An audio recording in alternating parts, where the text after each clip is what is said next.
నమస్కారం. వాజీ వార్తలకు స్వాగతం. ముందుగా నేటి ముఖ్యాంశాలు చూద్దాం. అభివృద్ధి రేటుతో అగ్రపథంలో భారతదేశం. దావోస్లో వెల్లడించిన ఏపీ సీఎం చంద్రబాబు.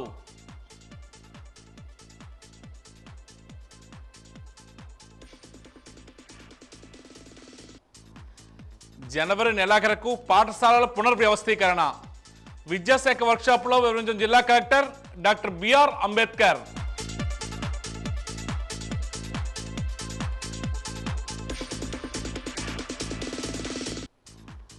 ఫిబ్రవరి 5వ తేదీ నుండి వొకేషనల్ విద్యార్థులకు ప్రాక్టికల్స్.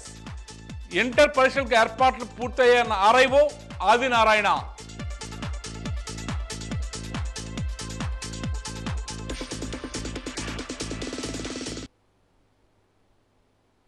ఇక వివరాలకు వెళ్తే, దావోస్ పర్యటనలో ఏపీ ముఖ్యమంత్రి చంద్రబాబు ఒక ఇంటర్వ్యూలో మాట్లాడారు. నరేంద్ర మోడీతో గొప్ప అనుబంధం ఉన్న నేపథ్యంలో కేంద్ర కేబినెట్లో చేరుతారా అనే ప్రశ్నకు చంద్రబాబు సున్నితంగా సమాధానం ఇచ్చారు. తాను రాష్ట్ర పునర్నిర్మాణం కోసం అహర్నిశలు కృషి చేస్తున్నందున ఆ విషయంపై ఆలోచన కానీ అటువంటి ఉద్దేశం కానీ లేదని పేర్కొన్నారు. భారతదేశ అభివృద్ధి రేటు తక్కువగా ఉందనే ప్రశ్నకు సమాధానంగా, మీరు చెప్తున్నది తాత్కాలికమేనని, భారతదేశంలో అత్యున్నత అభివృద్ధి రేటు ఉందని, అభివృద్ధి రేట్లో అగ్రపథాన మన దేశం సాగుతుందని సమాధానం ఇచ్చారు. భారతదేశం తప్ప మరే ఇతర దేశానికి అటువంటి వృద్ధి రేటు సాధించే అవకాశం లేదని తన అభిప్రాయాన్ని వ్యక్తం చేశారు Chandrababu. One final question, sir. You, like I've said before, you have a strong relationship with Prime Minister Modi. Is there a chance that you might consider a position in his cabinet anytime soon? No, I don't have any aspiration. I am fully engaged in rebuilding Andhra Pradesh. That is my priority as on today. Because Andhra is one state. After bifurcation, we had some problems. Right. Compared to bifurcation, last 5 years we had more problems. People are having faith on us, NDA government in Andhra Pradesh. Telugu Desam, Janasena, BJP combinedly we fought. So this is our duty to help rebuild Andhra Pradesh and restore development track. And if Prime Minister Modi requests you to play a national role as a cabinet minister? No, that may not arise. So many ministers are there. Even And my if party. it may arise? No, my party also is working there. Okay. Then so many senior leaders are working. I am contributing my level best. Whenever there is a meeting, we are all discussing, we are all following. We are working as a team. Sure. Team India to take forward. Vikasit Bharat is the goal for PM. Swarna Andhra Pradesh 2047 is my goal. And you're firmly in the Chief Minister's seat? Yeah. Chief Minister, are investors talking to you about India's slowing growth story, 6.5% growth? Do you think that's a good enough number? What can we do to boost that? It is only a temporary phenomenon. Highest growth story is only in India. No other country is able to do. Even your recent analytics, by 2028, incremental growth rate is highest in India, not other countries. I don't want to mention countries' names. It is going to happen only in India. In India, we are having stable political government. That is Narendra Modi. 1 or 2 years here and there it will come. But that is, India is only the country which is possible to grow double-digit growth in the near future. But we are a little far away from that. So what would you recommend the central government consider as opportunities to boost growth? No, we'll review. PM is reviewing. We are all working with him as a team. I am confident India will move in that direction. With all our priorities, we have to reinforce now. వికలాంగుల పింఛన్ల పునఃపరిశీలన ప్రక్రియను గురువారం నుంచి జిల్లాలో ప్రారంభిస్తున్నట్లు జిల్లా collector doctor BR Ambedkar చెప్పారు. ఈ ప్రక్రియను సజావుగా పూర్తి చేయాలని ఎంపీడీఓలు, మున్సిపల్ కమిషనర్లతో నిర్వహించిన వీడియో కాన్ఫరెన్స్లో ఆయన ఆదేశించారు. జిల్లాలో ప్రస్తుతం 36,974 వికలాంగ పింఛన్లు ఉన్నాయని, వీటన్నింటినీ పునఃపరిశీలించేందుకు షెడ్యూల్ను ఖరారు చేయడం జరిగిందని చెప్పారు. పింఛన్ పొందుతున్న వికలాంగులు తమ కేటాయించిన తేదీలు ఆయా ఆసుపత్రులకు వెళ్లి పరిశీలన పూర్తి చేసుకోవాలని సూచించారు. దీనికోసం జిల్లాలోని 5 ఆసుపత్రులు మొత్తం 13 ప్రత్యేక వైద్య బృందాలను ఏర్పాటు చేసినట్లు తెలియజేశారు.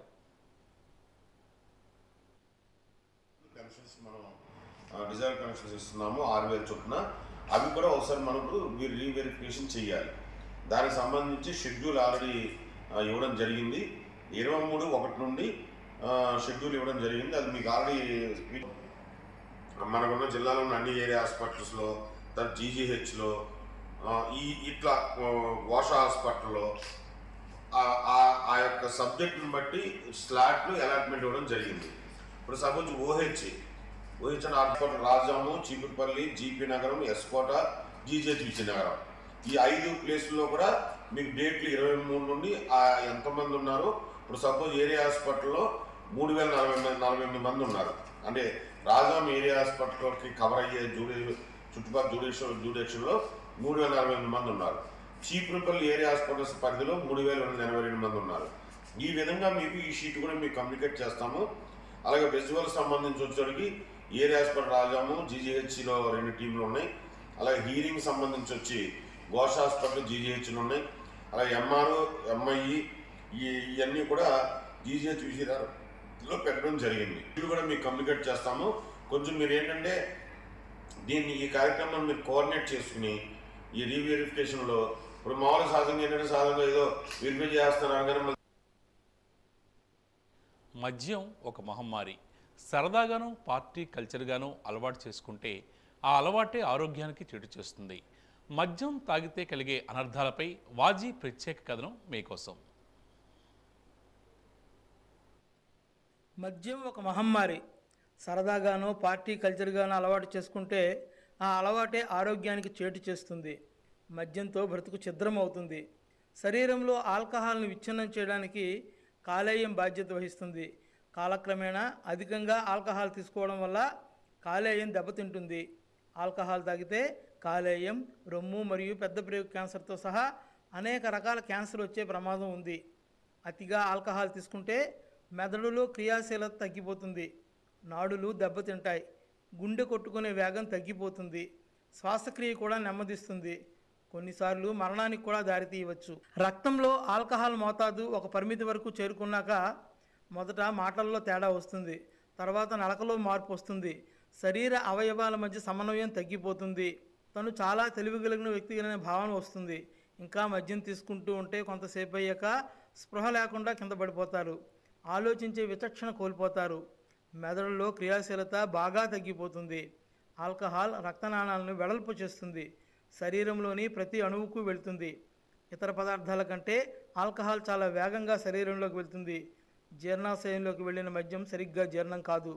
కొంత ఆల్కహాల్ నేరుగా జీర్ణాశయం నుంచే రక్తంలో కలిసిపోతుంది. ఆ రక్తం ద్వారా మెదడు, కాలేయం సహా శరీరంలోని ప్రతి అవయవానికి వెళుతుంది. ఆ తర్వాత ఆల్కహాల్ కణాలను విరిచేందుకు కాలేయం ప్రయత్నిస్తుంది. అందుకోసం ఎంజైములను కాలేయం ఉత్పత్తి చేస్తుంది. ఆ ఎంజైములు ఇతర పదార్థాల అణువులను విడగొడతాయి. అలా ఆల్కహాల్ మొదట ఎసిటాల్డిహైడ్గా విడిపోతుంది. ఎసిటాల్డిహైడ్ ఆ తర్వాత ఎసిటిక్ ఆమ్లంగా, ఆ తర్వాత కార్బన్ డైఆక్సైడ్గా విడిపోతుంది. మద్యం విషయంలో స్వీయ నియంత్రణ లేకపోతే అది క్రమంగా వ్యసనంగా మారే ప్రమాదం ఉంటుంది. ఎసిటాల్డిహైడ్ వల్ల కాలేయం దెబ్బతింటుంది.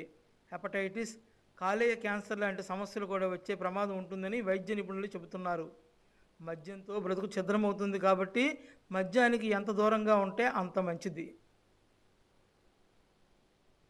విద్యార్థులకు, ఉపాధ్యాయులకు ఎటువంటి ఇబ్బంది లేకుండా అందరికీ ఆమోదయోగ్యమైన పద్ధతిలో ప్రభుత్వ ఆదేశాలకు అనుగుణంగా పాఠశాలల పునర్వ్యవస్థీకరణ ప్రక్రియను పూర్తి చేయాలని జిల్లా కలెక్టర్ డాక్టర్ బిఆర్ అంబేద్కర్ ఆదేశించారు.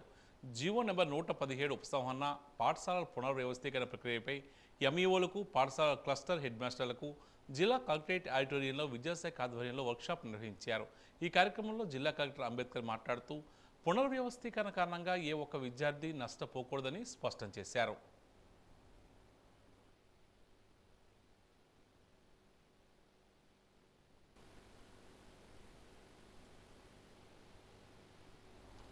స్టేషనరీ దొంగలించామని వైసీపీ నేతలు చెప్పడం హాస్యాస్పదంగా ఉందని ఎస్కోట శాసనసభ్యురాలు కోల లలిత్ కుమార్ అన్నారు. నిన్న జిల్లా కలెక్టరేట్ వద్ద ఆమె మీడియాతో మాట్లాడుతూ 2014-2019 కాలంలో వేపాడ మండలం బానాది గ్రామంలో పంచాయతీ కార్యాలయం నిర్మించడం జరిగిందని తెలియజేశారు. 2019 సంవత్సరంలో వైసీపీ ప్రభుత్వం వచ్చిన తర్వాత పంచాయతీ కార్యాలయాన్ని అద్దె భవనంలోకి మార్చడం జరిగిందని చెప్పారు. వైసీపీ నేతలు సచివాలయాన్ని ప్రైవేటు వ్యక్తుల భూముల్లో నిర్మించారని ఆరోపించారు.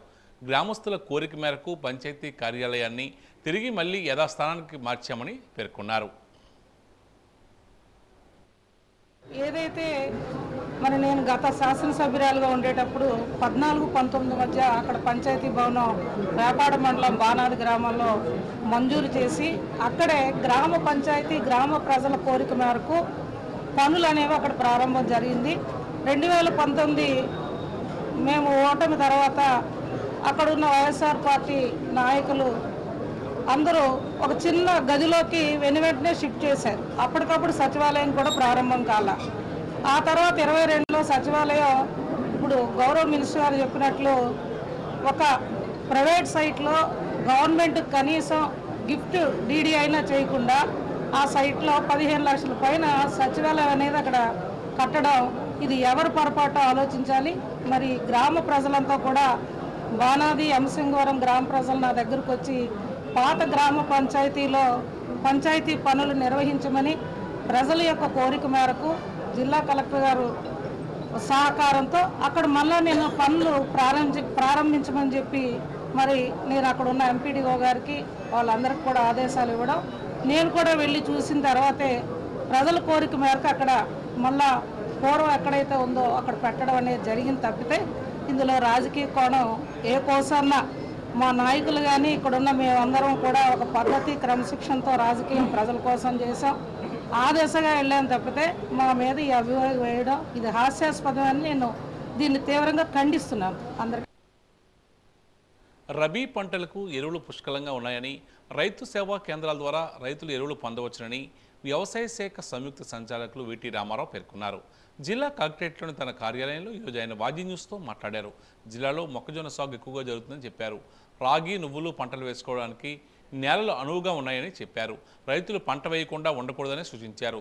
రైతు సేవా కేంద్రాల ద్వారా వ్యవసాయ శాఖ సహాయకుల సలహాలు, సూచనలు అడిగి తెలుసుకొని పంటల దిగుబడిని పెంచుకోవాలని ఆయన చెప్తున్నారు. రబీ పంటకు సంబంధించిన ఎరువుల ప్రణాళిక తయారు చేయడం జరిగింది. వాటికి సంబంధించిన నెలవారీ ప్రణాళిక ప్రకారం వారు ఎరువులను కూడా మనకి ప్రభుత్వం వారు మన హెడ్ ఆఫీస్ నుంచి రిలీజ్ చేయడం జరుగుతూ ఉంది. ఇప్పుడు ప్రజెంట్ మనం చూసుకున్నట్లయితే మనకి జనవరి రిక్వైర్మెంట్లో మనకు కావాల్సిన యూరియా చూసుకున్నట్లయితే 4441 టన్నులు మెట్రిక్ టన్స్ మన యూరియా అవసరత కాగా మన దగ్గర 8456 మెట్రిక్ టన్స్ మన దగ్గర యూరియా మన దగ్గర ఉందండి. అదేవిధంగా పొటాష్ చూసుకున్నట్లయితే 150 మెట్రిక్ టన్స్కి గాను 658 మెట్రిక్ టన్స్ ఉంది. అలా డిఏపి 605 మెట్రిక్ టన్స్ మన అవసరం కాక 740 మెట్రిక్ టన్స్ మనకి అందుబాటులో ఉందండి.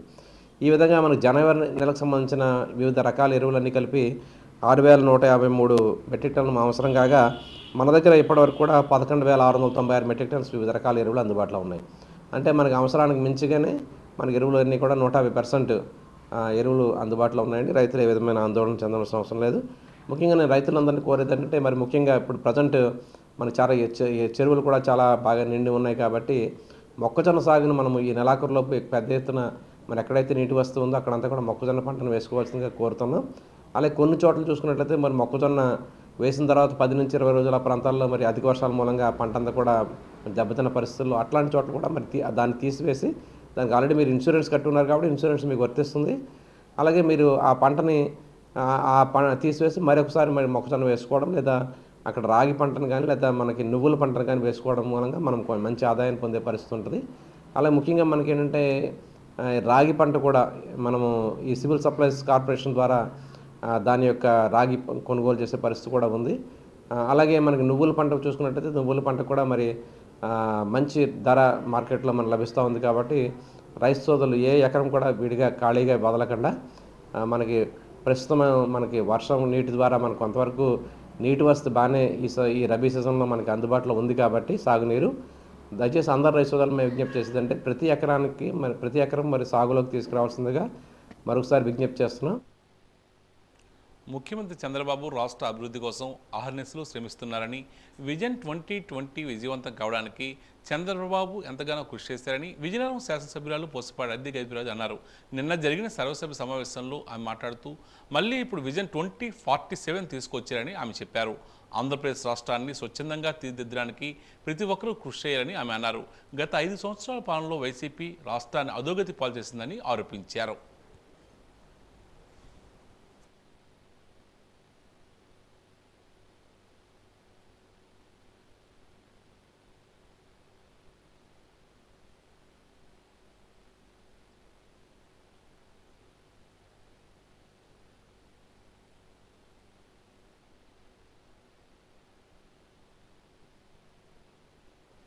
వాజీ వార్తల్లో కాసేపు విరామం.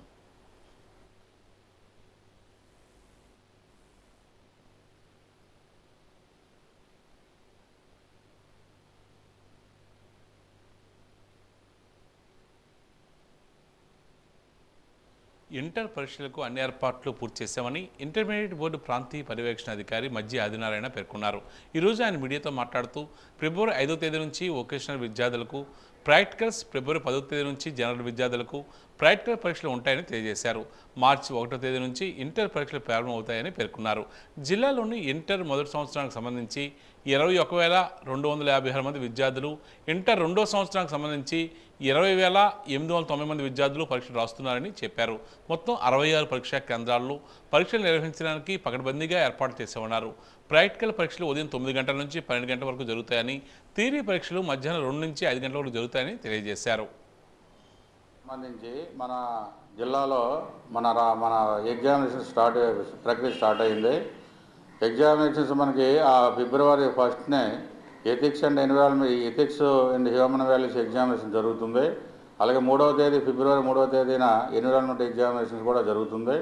అలాగే ఫిబ్రవరి 5వ తేదీ నుండి 20వ తేదీ వరకు జనరల్ ప్రాక్టికల్స్ మరియు వొకేషనల్ సంబంధించిన ప్రాక్టికల్స్ కూడా స్టార్ట్ అవుతాయి. వొకేషనల్ ప్రాక్టికల్స్ ఫిబ్రవరి 5వ తేదీన, జనరల్ ప్రాక్టికల్స్ 10వ తేదీ నుంచి స్టార్ట్ అవుతాయి.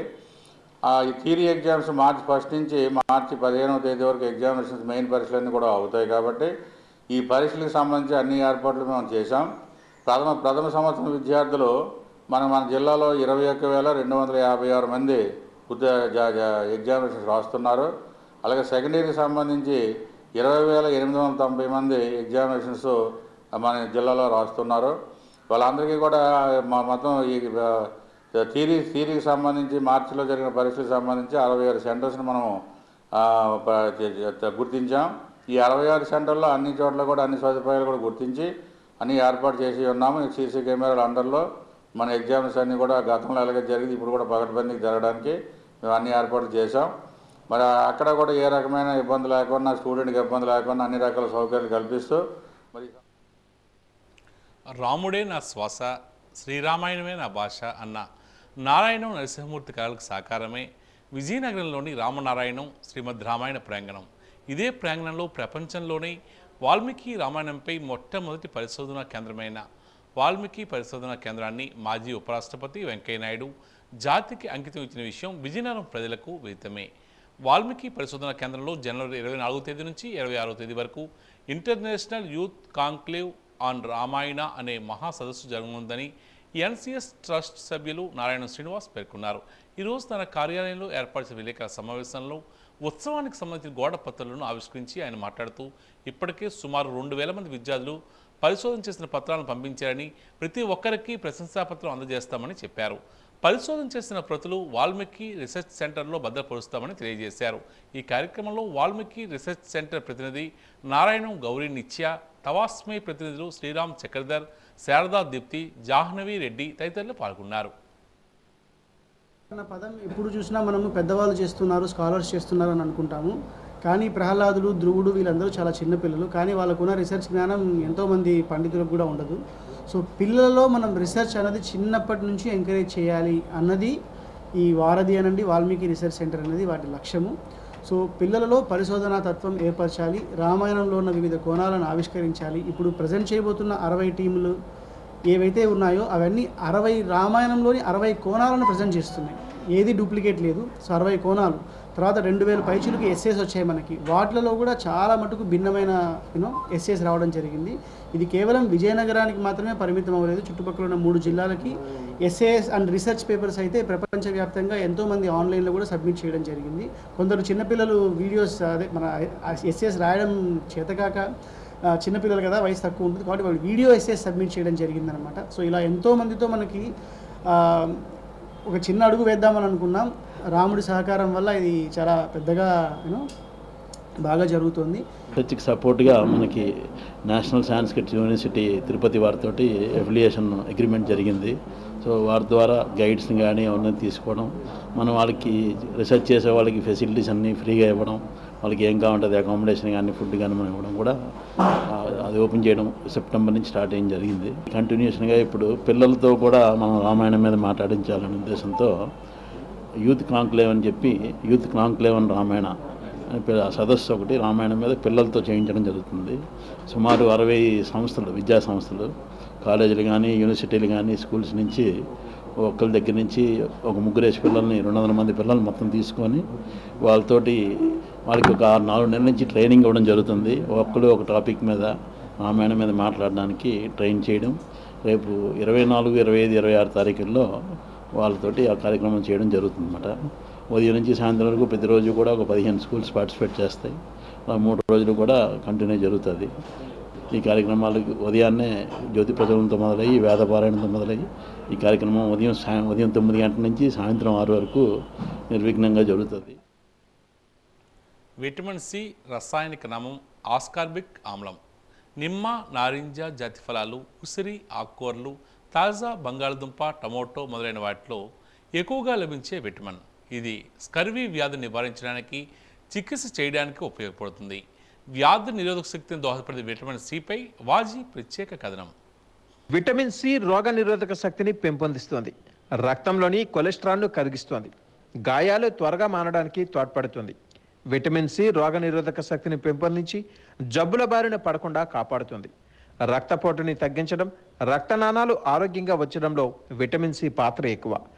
మాత్రలను వేసుకోవడం కన్నా ఆహారం ద్వారానే విటమిన్ సి లభించేలా చూసుకోవటం మేలని వైద్యులు సూచిస్తున్నారు.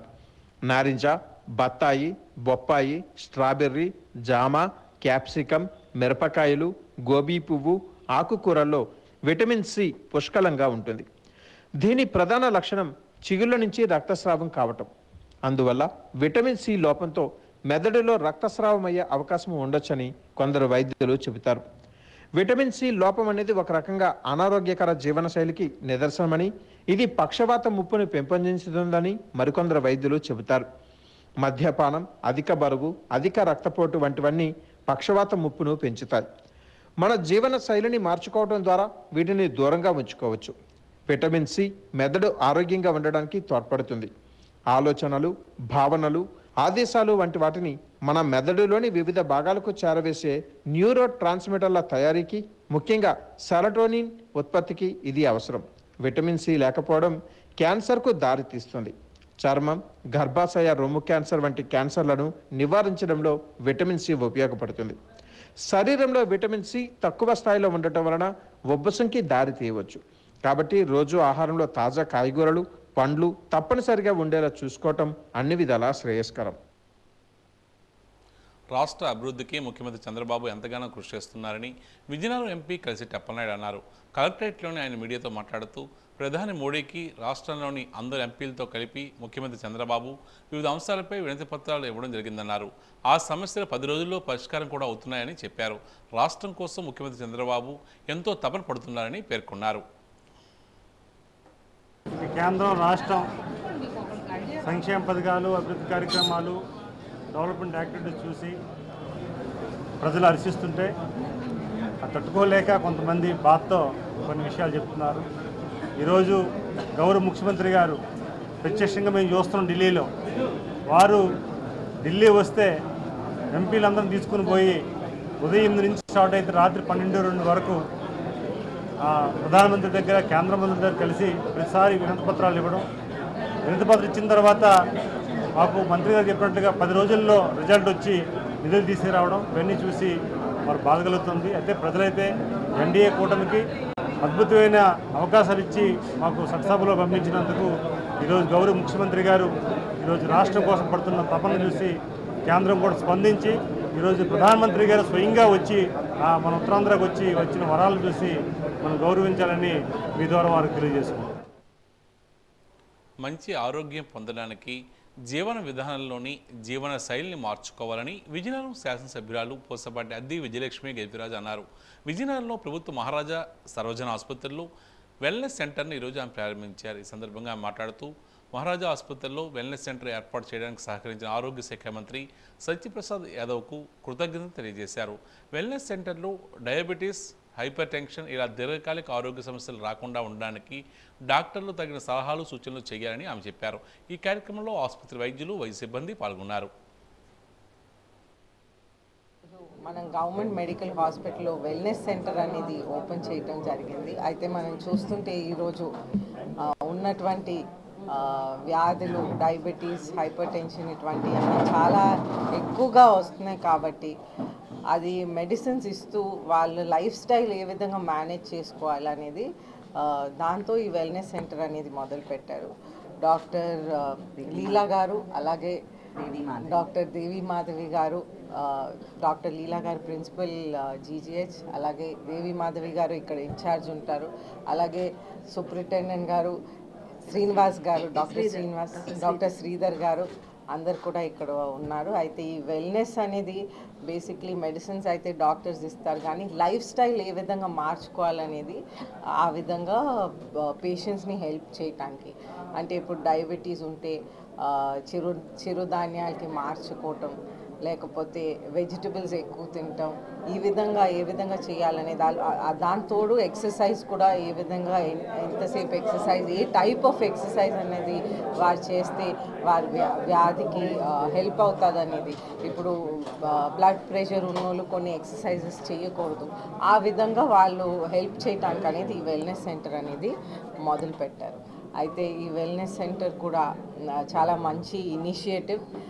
అందరు కూడా వాళ్ళు లైఫ్ స్టైల్ చేంజ్ చేసుకుంటే ఎన్నో మార్పులు వస్తాయి మన సొసైటీలో, వాళ్ళ హెల్త్ ఎంతో బాగుపడుతుంది అనే ఉద్దేశంతో ఇవి చేయటం జరిగింది. అయితే మన హెల్త్ మినిస్టర్ సత్యప్రసాద్ గారికి, సత్యప్రసాద్ యాదవ్ గారికి, అలాగే మన హెల్త్ డిపార్ట్మెంట్ వాళ్ళకి, ముఖ్యమంత్రి నారా చంద్రబాబు నాయుడు గారికి ఇనిషియేటివ్స్ అన్నీ కూడా తీసుకోవడానికి ధన్యవాదాలు తెలుపుతూ విఎంఆర్డీఏ థాన్ ఫౌండేషన్, రెడింగ్టన్ సంయుక్త నిర్వహణలో షెల్టర్ బెల్ట్ ఫౌండేషన్ కార్యక్రమాన్ని ప్రకృతి వైపరీత్యాలు తట్టుకునే నిలిచే విధంగా మొక్కలను 1.5 ఎకరాల విస్తీర్ణంలో నాటే కార్యక్రమాన్ని విశాఖపట్నం జిల్లా కలెక్టర్ హరీంద్ర ప్రసాద్ ప్రారంభించారు.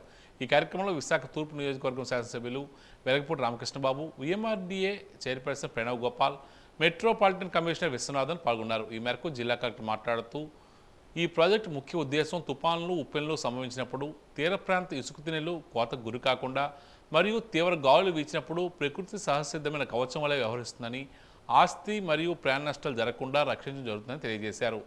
వెలగపూడి ఈ సందర్భంగా మాట్లాడుతూ పర్యావరణ వ్యవస్థలకు, ఆవాసాలకు దెబ్బతినకుండా జీవ వైవిధ్యాన్ని సంరక్షించడం, అంతేకాకుండా గాలి మరియు నీటి నాణ్యత పెంపొందించడం వంటి ఎన్నో ఉపయుక్తమైన ప్రక్రియలు ఇందులో ఉంటాయని ఆయన చెప్పారు.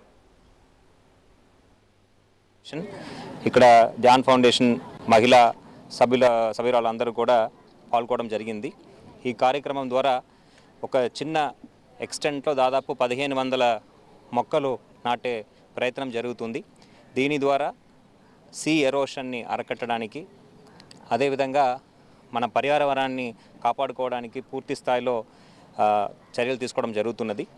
గౌరవ ముఖ్యమంత్రి వారి ఆదేశాల మేరకు విశాఖపట్నం నగరాన్ని ఒక గ్రీన్ సిటీగా తయారు చేయడానికి మనము ఒక ప్రణాళిక తయారు చేస్తున్నాము. దాంట్లో భాగంగా ఈరోజు షెల్టర్ బెల్ట్లో అన్నిట్లో కూడా గ్రీన్ కవర్ని పెంచే కార్యక్రమం మొదలుపెట్టడం జరిగింది. ఇదే విధంగా కోస్ట్లో ఉన్న ప్రతి ఒక్క షెల్టర్ బెల్ట్లో కూడా మనము మొక్కలు పెట్టి ఈ పర్యావరణాన్ని కాపాడుకోవడం మనము తయారవుతున్నాము. రాబోయే రోజుల్లో ఇక్కడే మాత్రమే కాకుండా సిటీ మొత్తం కూడా దాదాపు మనము 3 to 4% గ్రీన్ కవర్ పెంచే విధంగా కూడా మనము తయారవుతున్నాము. త్రూ ఫారెస్ట్ డిపార్ట్మెంట్, డ్వామా, వివిధ డిపార్ట్మెంట్స్ ద్వారా CSR ఒక ఫండ్స్తో కూడా ఈ గ్రీన్ కవర్. విశాఖపట్నంలోని ఆంధ్ర విశ్వవిద్యాలయం గ్రౌండ్స్ నందు ఈ నెల జనవరి 24, 25, 26 తేదీల్లో జరగబోతున్న ఏబీవీపీ మహాసభను విజయవంతం చేయాలని మహాసభల స్వాగత సమితి ప్రధాన కార్యదర్శి మాధవ్ పిలుపునిచ్చారు. విశాఖపట్నంలోని ఒక ప్రైవేట్ అద్దె గృహంలో ఏర్పాటు చేసిన మీడియా సమావేశంలో ఆయన మాట్లాడుతూ దాదాపు 21 సంవత్సరాల తర్వాత విశాఖ నగరంలో ఏబీవీపీ రాష్ట్ర మహాసభలు నిర్వహించడం ప్రస్తుత పూర్వ ఏబీవీపీ కార్యకర్తలకు ఆనందదాయకమని తెలియజేశారు. ఇక్కడ మేము రాష్ట్ర మహాసభలు నిర్వహించుకోవడం జరిగింది. 21 సంవత్సరాల తర్వాత మరొకసారి విశాఖ మహానగరంలో ఈ యొక్క రాష్ట్ర మహాసభలు, పెద్ద మహాసభలు జరగబోతుంది. ఈ మహాసభలకి సుమారు రాష్ట్ర వ్యాప్తంగా 2000 మంది డెలిగేట్స్ రాబోతున్నారు. దీనికి ఒక పెద్ద స్వాగత సమితి ఏర్పడటం జరిగింది. విశాఖపట్నంలో ఉండే ప్రముఖులందరూ కూడా ఆ యొక్క స్వాగత సమితిలో పెట్టడం జరిగింది. మన కలిదిండి రఘు గారు రఘు ఇంజనీరింగ్ ఇన్స్టిట్యూషన్ సంబంధించిన అధినేత దాని చైర్మన్గా ఉండటం జరిగింది. అందరం కలిసి ఈ యొక్క విద్యార్థులందరినీ స్వాగతం పలికే కార్యక్రమాన్ని ఈ యొక్క మహాసభలో చేయబోతున్నాం. ఈ సంవత్సరం 43వ ఏబీవీపీ మహాసభలు కూడా చాలా ప్రత్యేకత సంచరించుకుంది. ముఖ్యంగా ఏ స్ఫూర్తితో అయితే సిద్ధాంతంతో అయితే ఈ యొక్క విద్యార్థి పరిషత్ 1949లో ఏర్పడిందో ఆ యొక్క గంగా ఆర్ఎస్ఎస్ రాష్ట్రీయ స్వయంసేవక్ సంఘ్ స్థాపించి 100 సంవత్సరాలు పూర్తవుతున్న శుభ తరుణంలో ఈ యొక్క సభలు విశాఖపట్నంలో జరగటం మీ అందరం చేయడం. రాబో 24, 25, 26 జనవరి 2025 విశాఖ మహానగరంలో ఏబీవీపీ ఆంధ్రప్రదేశ్ యొక్క 43వ రాష్ట్ర మహాసభలు అతి ఘనంగా నిర్వహించుకోబోతున్నాం. ఈ యొక్క అఖిల భారతీయ విద్యార్థి పరిషత్ ప్రపంచంలోనే అతిపెద్ద ఆర్గనైజేషన్గా ఈ సంవత్సరం కూడా తన యొక్క మెంబర్షిప్ని 57,85,877 మెంబర్షిప్తో ప్రపంచంలోనే అగ్రగామిగా నిలిచి మరి ఈ యొక్క 1949 నుంచి అనేక విషయాలపై స్టూడెంట్ గొంతుగా వినిపిస్తున్నటువంటి ఏకైక ఆర్గనైజేషన్ అని మరొకసారి రుజువు చేసుకోవడం జరిగింది. అదే తరుణంలో ఈనాటి వాజీ వార్తలు ముగించే ముందు ముఖ్యాంశాలు మరోసారి. అభివృద్ధి రేట్లు అగ్నిపథంలో భారతదేశం దావోస్లో వెల్లడించిన ఏపీ సీఎం చంద్రబాబు.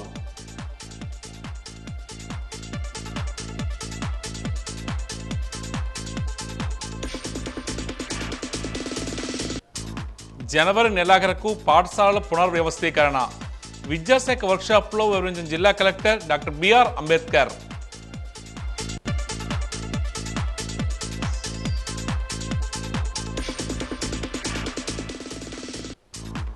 ఫిబ్రవరి 5వ తేదీ నుండి వొకేషనల్ విద్యార్థులకు ప్రాక్టికల్స్.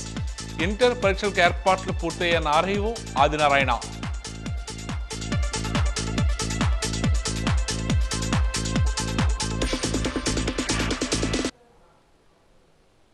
వాజీ వార్తలు ఇంతటితో సమాప్తం. నమస్కారం.